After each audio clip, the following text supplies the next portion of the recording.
ঘুমে ঘরে শারীরিক মেলামেশা করে, ঠিক আছে। পেটে ব্যথা হয়, ঠিক আছে। মাথা ব্যথা করে। হুম। পিরিয়ড হলে সমস্যা বেশি করে। অসম্ভব পিরিয়ড হলে দেখেন, পিরিয়ড হলে সমস্যায় শয়তানে বেশি করে, অসম্ভব পেটে ব্যথা করে। এবং এই ৯ বছরে চারটা বাচ্চা নষ্ট করে ফেলছে। আর এই বাচ্চা না হওয়াতে ওনার সংসারের মধ্যে অশান্তি শুরু হয়ে গেছে। আসসালামু আলাইকুম ওয়া রাহমাতুল্লাহ। নাহমাদুহু ওয়া নুসাল্লি আলা রাসূলিহিল কারীম, আম্মা বা'দ। ফাআউযু বিল্লাহি মিনাশ শাইতানির রাজীম। বিসমিল্লাহির রহমানির রহিম। আলহামদুলিল্লাহ সুম্মা আলহামদুলিল্লাহ। সম্মানিত ঈমানদার মুসলমান ভাই বোনেরা, দেশের এবং দেশের বাহির থেকে যে যেখান থেকে আমাদের ভিডিও দেখতেছেন, তাদের সকলকে আন্তরিক মোবারকবাদ এবং প্রাণ ঢালা অভিনন্দন। সম্মানিত দিনী ভাই বোনেরা, আমার সামনে যে বোনটাকে দেখতেছেন, এই বোনটার ৯ বছর আগে বিয়ে হয়েছে। ৯ বছরের মধ্যে এই পর্যন্ত ৪টা বাচ্চা নষ্ট হয়ে গেছে। এই পর্যন্ত ৪টা বাচ্চা নষ্ট হয়ে গেছে। এবং এই নষ্ট কেন হয়েছে, এই যে দেখেন, এই এই ভাইয়ের শরীরে একটা বদজিন আমরা ধরে এনেছি। এই বোনটা দীর্ঘদিন যাবৎ অসুস্থ। পিরিয়ড হলে পেটে ব্যথা করে, মাথা ব্যথা করে, মাথায় চাপ ধরা থাকে, মেজাজ ধরা থাকে, অশান্তি, শরীর জ্বালাপড়া করে। আর এই জন্য ডাক্তার দেখাইছেন কখনো? ডাক্তার রোগ ধরা পড়ছে? ডাক্তার বলছে বাচ্চা হবে, কিন্তু হয়ও, কিন্তু বাচ্চা কি আচ্ছা, দেখেন, ডাক্তার দেখাইছে বা ৯ বছর যে বাচ্চা হচ্ছে না, এই ৯ বছর বাচ্চা না হওয়ার কারণে ডাক্তার দেখাইছি। ডাক্তার দেখে কোনো রোগ পাচ্ছে না। ডাক্তার বলছে বাচ্চা হবে, কিন্তু কেন হচ্ছে না ডাক্তার খুঁজে পাচ্ছে না। আর এই যে কেন হচ্ছে না, এই যে কেন না হওয়ার কারণ হচ্ছে এই শয়তানটা। এই শয়তানটা দীর্ঘদিন যে ওনার শরীরে আছে। এখন দেখেন, আমরা ওই বোনটার মুখ থেকে শুনবো ওই ওনার কি কি ক্ষতি করতেছে। আগে তুই বল, কি ক্ষতি করছে বল। কি বলবো? তুই কি ক্ষতি করছে ওনার বল। আমার বউকে কোনো প্রতি আমি দেখেন, এই শয়তানটা বউ দাবি করতেছে, এই বোনটাকে বউ দাবি করতেছে। আর এই শয়তানটা ওনার শৈলে কখনো হাজির হয় নাই। বা এর আগে কি কোনো কবিরাজ দেখাইছেন? কবিরাজ কি হাজির করতে পারছি? হ্যাঁ, হাজির হয়? হাজির হয় না। দেখেন, এই জিনটা হাজির হয় না, সব জিন হাজির হয় না। দেখেন, আমরা অনেকে মনে করি যে এই যে আমরা যে সিস্টেমে কাজ করি, এটা অনেকে অনেক ফালতু কথা বলে, এটা ভণ্ডামি বা এটা ২ নম্বরই। এখন এই বোনটা আমার কাছে আসে চিকিৎসার জন্য। আমি ওনাকে কি চিকিৎসা দিব? এখন এই শরীরে জিন আছে, এই শরীরের জিনটা ভর করে না, ওনাকে কষ্ট দেয়। এখন এই ওনাকে যদি আমি তেল পরা পানি পরা দিয়ে বিদায় দিয়ে দিতাম, উনি আজীবনে সুস্থ হইতো না। এখন যে সমস্যাটা করে তারা আমরা ধরে আনছি। এখন আমার সাথে কথা বলবো। এই কি ক্ষতি করছো তুই বল। জ্বালা পড়া, অস্থিরতা, সংসার অশান্তি, ছেলে সন্তান হইতে দিই না। আর কি করস? ঘুমাইতে দেই না, ঘুমের মাঝে অনেক বিরক্ত করি, খারাপ কাজ করি। আচ্ছা।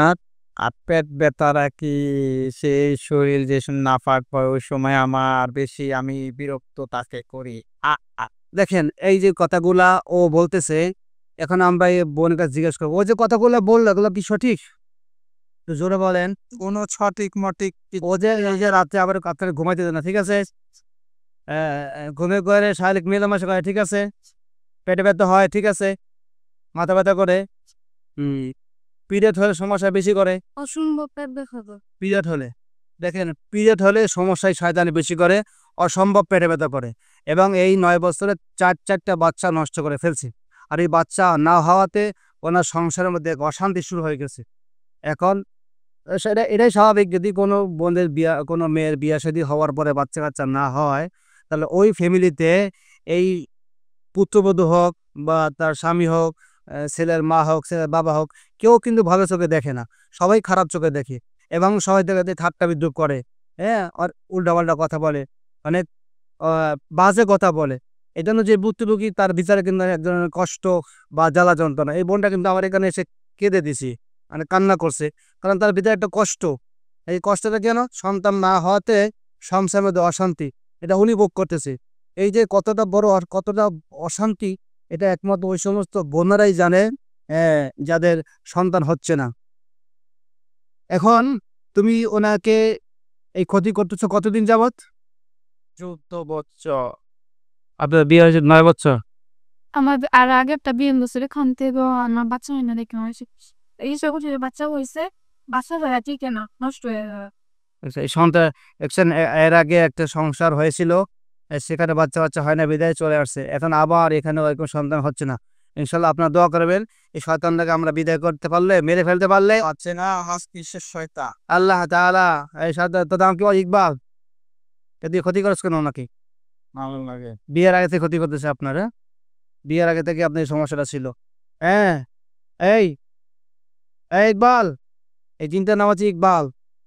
তোমার শয়তান শয়তান বলে তোমার কষ্ট হয়? আমার নাম আছে না? তার নামই তো দুটো শয়তান জিন, খারাপ জিন। আল্লাহ বলছে ইয়া আইয়ুহাল্লাযীনা আমানু দুখুলু ফিস-সিলমি কাফা ওয়া লা তাত্তাবিউ খুতুওয়াতিশ শাইতান ইন্নাহু লাকুম আদুউম মুবিন। তুমি তো শয়তান জিন। কোনো ভালো জিন কি কোনো মহিলা আসলে রোগী ক্ষতি করতে পারে? আরে তুমি তার মাথা ব্যথা দাও, তার পিরিয়ডের সমস্যা করো, তার শারীরিক মেলামেশা করো, এটা কি কোনো মুমিন জিনের কাজ? সারা রাত ঘুমাতে যাস না কেন বেটা? হাই! কি ক্ষতি করছে তোর? ক্ষতি করে না। তোর কি ক্ষতি করছে বল? তাহলে তুই তাদের কষ্ট দিস কে? পছন্দ করি। পছন্দ করে তো ক্ষতি করবি? তোদের মধ্যে জিন মহিলা নাই? ওগুলো পছন্দ হয় না? না। তা মানুষ পছন্দ হয়? তোদের জন্য কি আল্লাহ মানুষ বানাইছে? হ্যাঁ, মানুষকে বানাইছে মানুষের জন্য। তুই যে সন্তান হইতে দাস না, এই যে আজকে 9টা বৎসরে তাহলে তিলে তিলে কষ্ট করতেছে, অশান্তি ভোগ করতেছে, চোখে পানি ফলাচ্ছে, তোর কি মায়া লাগে না? হ্যাঁ জানোয়ার, আমার মায়া নেই। হ্যাঁ তোর মায়া নেই? সবাই দিনে ভাই বোনেরা দেখেন, আমরা এখন ওকে মেরে ফেলবো ইনশাআল্লাহ। আপনার সবাই দোয়া করবে আল্লাহ তাআলা যেন এই এই শয়তানকে আমাদেরকে মারা শক্তি দান করে, আর এই বোনটাকে আল্লাহ তাআলা যেন নেককার সন্তানের মা হওয়ার তৌফিক দান করে। এরকম এই বোনটার মতো অনেক বোন আমাদের কাছে আসছে, এরকম জিনে এখনো বাচ্চা হচ্ছে না। তো আলহামদুলিল্লাহ অনেক বোনের এখন বাচ্চা কাচ্চা হয়েছে, অনেকে মা হতে পেরেছে আলহামদুলিল্লাহ। আমরাও আমরাও ইনশাল্লাহ আশা করি এই বোনটার বাচ্চা হয়, যেহেতু বাচ্চা কনসিভ করে ডাক্তারের কোনো সমস্যা নাই। সমস্যা হলো এই শয়তানে বাচ্চা নষ্ট করে দেয়, 3 মাস 4 মাস 5 মাস 6 মাস পরে বাচ্চা নষ্ট করে দেয়। তো আলহামদুলিল্লাহ আমরা শয়তানকে মেরে ফেললে বাচ্চা কনসিভ করবে, বাচ্চা টিকবে, উনি মা হতে পারবে, ওনার সংসারে শান্তি ফিরে আসবে ইনশাআল্লাহ তাআলা। আপনারা সবাই দোয়া করবেন আল্লাহ তাআলা যেন এই বোনটার চোখের পানি, উনি এখনো কান্না করতেছে, আল্লাহ তাআলা যেন ওনার চোখের পানি কবুল করেন, সংসারের মধ্যে শান্তি ফিরিয়ে দেন, এবং আল্লাহ তাআলা যেন ওনাকে নেককার সন্তানের মা হওয়ার তৌফিক দান করে। আমিন সুম্মা আমিন। এখন আপনারা সকলে দোয়া করেন আল্লাহ তাআলা যেন এই শয়তানকে আমাকে মারার তৌফিক দান করে। আমিন। আসসালামু আলাইকুম ওয়া রাহমাতুল্লাহি ওয়া বারাকাতুহু।